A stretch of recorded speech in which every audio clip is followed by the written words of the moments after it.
What TV show/series have you been most deeply attached to? I used to record 6-episode blocks of episodes on VHS when they played X-Files marathons all night on TNT.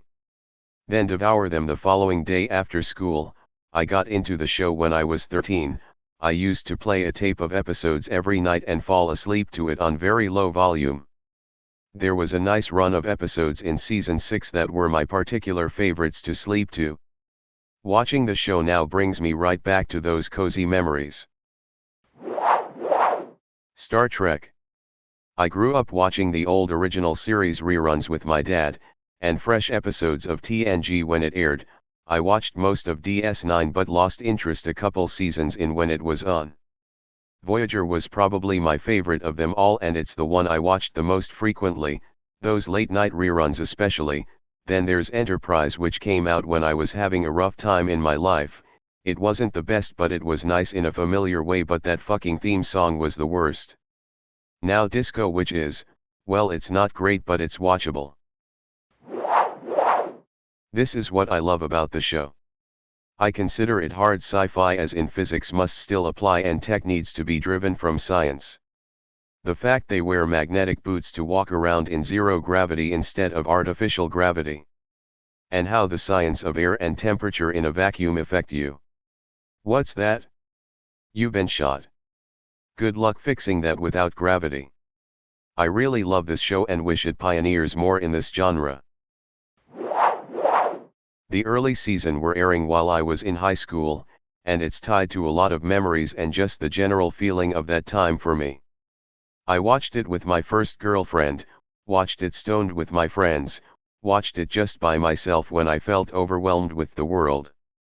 Same with regular show too. Such a great show. For some reason I didn't keep up with it throughout the years, and then when it got put on HBO Max I finally watched through all of it, and cried at the finale. It seems so superficial and childish, but if you pay attention it gets deep in the later seasons. It touches in family problems, death, relationships, and lots of other things you wouldn't think you'd see in the Candy Kingdom. That, and as a whole, it's a great story. Also gotta love the little series of episodes they did, like the vampire one, the one where Finn meets his mom, and the one where they change the Candy Kingdom back to normal. I feel like they could have done more with the Lich though. Whenever he was in an episode it was always great, and Gumball seemed like an underwhelming villain. Edit, just thought of this. I absolutely love this show, but I never have anyone to talk to about it. Nobody I know likes it. When I was younger, the only Ben 10 I had access to was Alien Force. Before they changed his personality in Ultimate Alien, teenage Ben was a mature and well-mannered person who truly just wanted to help people.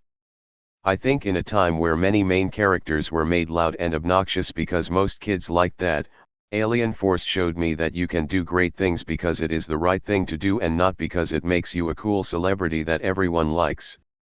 I hadn't thought about it before this, but I think this show honestly taught me many things that made me a better person. Sailor Moon. When I was a kid, Sailor Moon was my world. I wanted to be a scout. When I was really young I think I kinda believed I was a scout. I cried when Tuxedo Mask got Crystal stabbed in the first season. It was a whole thing. Then I was obsessed with Sabrina the Teenage Witch.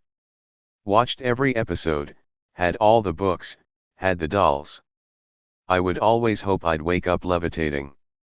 I definitely has some fixation problems as a kid, heh. I can't believe an almost 20-year-old show that got cancelled after one season holds on to me so much. Everything about it spoke to me. Huge crush on Nathan Fillion, grew up watching Jewel State on Flash Forward, and was obsessed with Cowboy Bebop, and discovered that I liked westerns. Always wonder what could have been. Serenity is one of my all-time favorite movies and a perfect and bittersweet end, but I wish I could have spent more time with the crew. I'm kind of hoping the LA Cowboy Bebop show will scratch a very long itch, but not holding my breath. Firefly will never die to me. Gurren Lagann. I was just out of high school when the show came out, and had been doing nothing for a year, no job, no school, I wasn't even going out to socialize anymore by this point. My self-esteem was at an all-time low, and while I wasn't suicidal I worry about what I would have become had I stayed like that. Then I saw this show, with its powerful themes of pushing forward in spite of adversity, and recognizing not just the strengths in others but in yourself too. About how life can be brutal and unfair, but how dwelling on those things will only cause you to suffer in the end. It completely turned my attitude around, and I credit the show with saving my life. Dr. Brennan's absolute lack of social skills really sold the show. When they were investigating the young man with OCD that was dating a woman 20 plus years older, and her inquiring mind asked Wendell if he'd ever be interested in dating someone older, but it sounds like she's propositioning him, just so funny. And the hero in The Hold, where Booth gets help from Teddy's ghost, was just such a touching story in an otherwise tense and futile situation. Best crime show ever. If you haven't watched Rizzoli and Isles, I recommend it. Dr. Isles reminds me of a slightly more socially adept Dr. Brennan. Scrubs and How I Met Your Mother. I love both these shows. Mem has been on Netflix for years. I think I have gone through all 9 seasons at least 3 times a year since like 2016 or something. Scrubs rarely popped up on any streaming service, but in the UK at least, they added something called the Star Channel on Disney and it has Scrubs, Mem, Family Guy and a few others. My girlfriend laughed at me on the day it came onto Disney and how excited I was getting for all the shows on it. I've watched Scrubs, Mem and just started Family Guy in the last 2 weeks alone while browsing Reddit or playing games on my phone/tablet. I can't believe I had to scroll this far down to see Mad Men. It completely changed my viewpoint of the 1960s decade. I felt so connected to the characters and their development because I see a lot of correlation to now. For all of Don Draper's faults, he really did put a lot into proper perspective. For example, after the JFK assassination, the children were feeding off of Betty's fear. He said, paraphrasing, "Tomorrow there is going to be a new president and the country will move on." The man worked in corporate advertising. He knew the dollar would keep rolling. Today we weep, tomorrow we get back to spending and consuming. Plus Roger and his one-liners. I would have loved to work with him. Work is always so much better when there's that person there whose sole job is to just be funny. Points towards Lane's suit of armor. You ever get 3 sheets to the wind and try that thing on? My favorite series to this day is a little-known anime called Number 6. It's a beautifully written story with very unique and intricate social conflict, and it really says a lot about morality and human interaction. It's not often that I feel deeply moved by shows like this, but this one had me bawling at the end. At only 11 20-minute episodes, it's certainly worth the watch. As for 3D television, I'd have to say Doctor Who. I grew up with the renaissance of this show, and while it certainly has its flaws, it is possibly the best conceptual show I have ever had the pleasure of watching. I have it down to 3. NCIS. I watched it so much growing up that now it just brings back so much nostalgia. I rewatch it every couple years or so. Star Trek, Space and Discovery has been 2 of my favorite things ever. So the show just stuck with me and just made my sense of wonder what it is today. House MD. I can't really explain this one other than just loving almost every single character on the show and just loving how everyone has faults and even the most asshole of a guy can show kindness in their own way. Phineas and Ferb. I was born 2005, so when I discovered Phineas and Ferb in elementary, it was all mostly released to the public. My family moved when I was in 3rd grade. I'm honestly going to say that elementary was worse than middle school, although everyone always says middle school is the worst. I joined mid-school year along with another kid in the same class as me who joined a week ago.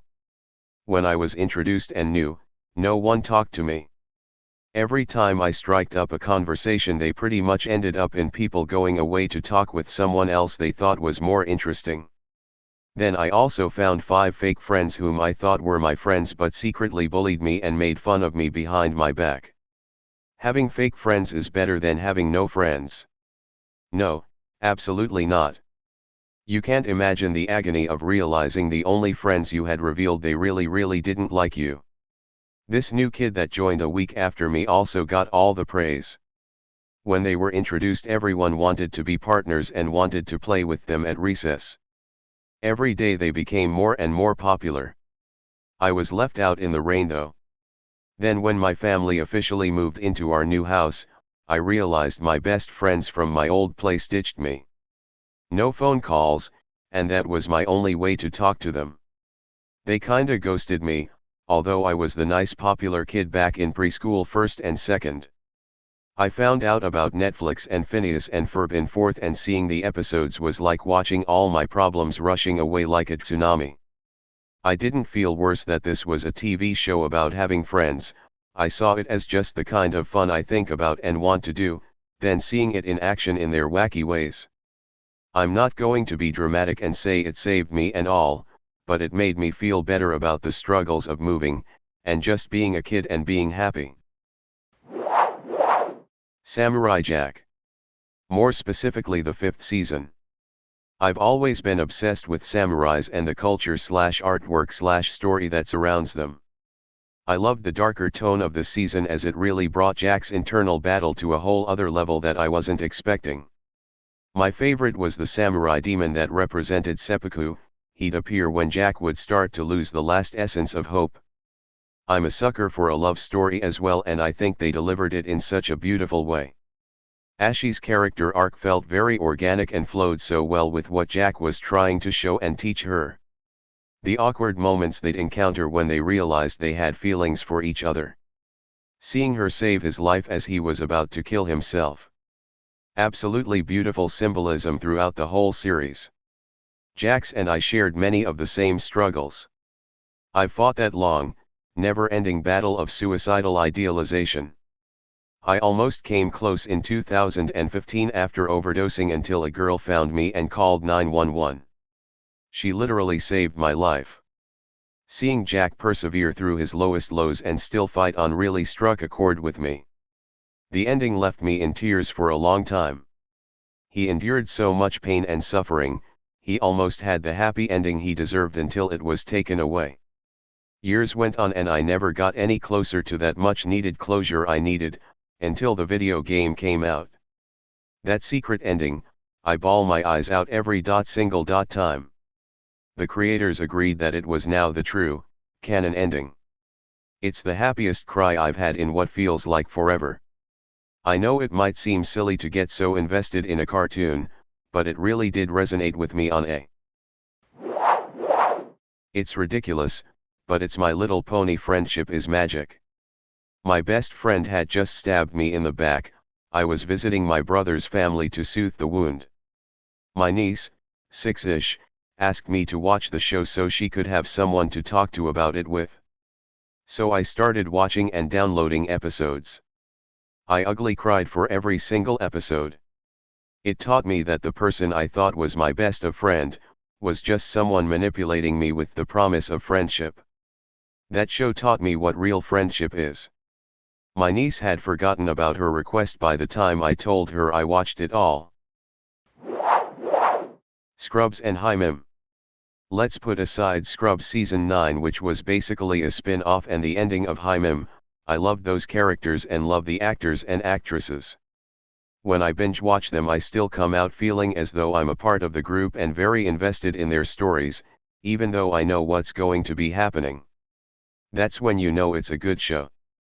I could say the same of Friends to be honest despite the dislikes people have of it these days. Personally I would put Scrubs above it, it was perfect. Grey's Anatomy, by far. I mean listen, I'm not saying it's the finest piece of art on the planet or anything, but the number of times it's pulled me out of my depression and anxiety spirals is wild. Most people are turned off by the fact that it has 17 seasons, and I was too, until someone tricked me into watching an episode, and ever since then it's been a constant in my life. I can leave it on as background noise, or get pulled into an old episode I haven't seen in a while. Whatever the mood, it's so nice as a person with anxiety to have something stable like that to hold onto. I'd say the show is rather past its prime now and several of the OGs are leaving, but I, for one, wouldn't be mad if they kept going indefinitely. It's also tough to find huge franchises now that at least try to address real issues, while still maintaining the essence of the show and leaving room for lightness and laughter. They've come a long way since the first episode, and I'm a sucker for character development. Thank you, universe, for grace. Star Trek, Deep Space Nine. I've watched this series dozens of times over the years and I never get tired of it. It has so much heart and joy and terror and drama and closeness. I just love it. I love the religion of the Bajorans, I love the conflict with them and the Cardassians. I love Sisko's relationship with his son. I absolutely love the character development on almost every single character. Nog was the most, emo. Jadzia Dax was my favorite, I named my horse after her. She was the best. That show is amazing and is absolutely still watchable. The series that I was deeply attached to is Mad Men. It is a period drama set in the 1960s starred by mostly unknown faces in Hollywood. The series is so real for me. I relate to it even though I'm not American or a working man. The cinematography is so classy. The one that made me fall in love with it is the brilliance of the script and the masterful acting of all the casts, not just the protagonist, which won an Emmy for the show. It's just so real. It's just a story of a traumatized child that affects his whole life. Survivor. Hands down, no contest. The social part of the game, the physical part, the mental part, the complexity, the players, I could go on. I was pretty little when it first premiered, but my mom was very into it and got me into watching it with her. By the time I was in high school, I would get so pumped for new seasons and episodes, especially getting together every Wednesday to watch. She had no idea what kind of traditional she would start and that it would still be going strong 20 years and 40 seasons later. She passed a few years back and the first season without her was really tough, but it still makes me happy to remember her and think about her and have this show that was ours. One Piece. It was the first anime my sister introduced to me almost 15 years ago, and I've been watching/reading the manga ever since. I go back and rewatch the older arcs every couple of years, just finished Water 7 for the third time. I don't know if it's a sentimental thing, but I don't think I'll ever like another series as much. I love how bright, colorful, and fun the show is, the stupid gags, all contrasting with the sometimes dark subject matter. Hunter x Hunter. The series is a masterpiece, from its natural feeling villains to the way Togashi uses nin mechanics to advance character development, to HXH's incredible, unique tendency to toy with your feelings and not feel like an a-hole, to the viewer/reader going from deeply hating Miruem to crying at his death, to mocking character archetypes and making every character interact like human beings, etc., etc. I could go on all night. Watch it. Steven Universe. It's incredibly, surprisingly deep while being hilarious yet full of action. The characters, the dialogue, the songs, the world building, I was blown away. The episodes are incredibly digestible at a mere 10 minutes each. Watch the first few and you'll be sucked in. Then watch as this silly kids cartoon about alien superheroes delves into subjects as diverse as LGBTQ and issues, prejudice, trauma, grief, unrequited romance, death, resurrection, horrible parenting, genocide, treason, polyamory and mental illness. I still find myself humming Pearl's Torch song "It's Over, Isn't It?" at odd moments. For the majority it looks like one show fits all definitions of deeply attached. I took the question a little differently because I have been deeply attached to many different shows over the years, but in different ways. The most emotionally attached is The Magicians because I have never cried that much at any other piece of media. I have always been intellectually attached to Num 3Rs. The show that probably meets both categories to a decent degree is Supernatural. I have an emotional attachment to the main characters, and the show still not only challenges me on a spiritual/religious level but also has extremely humorous and rewatchable episodes. P.S. Sorry for my neurodivergent explanation. I feel like nobody would understand my thought process, nor would my answer be complete without including the other shows for specific boundaries to measure with.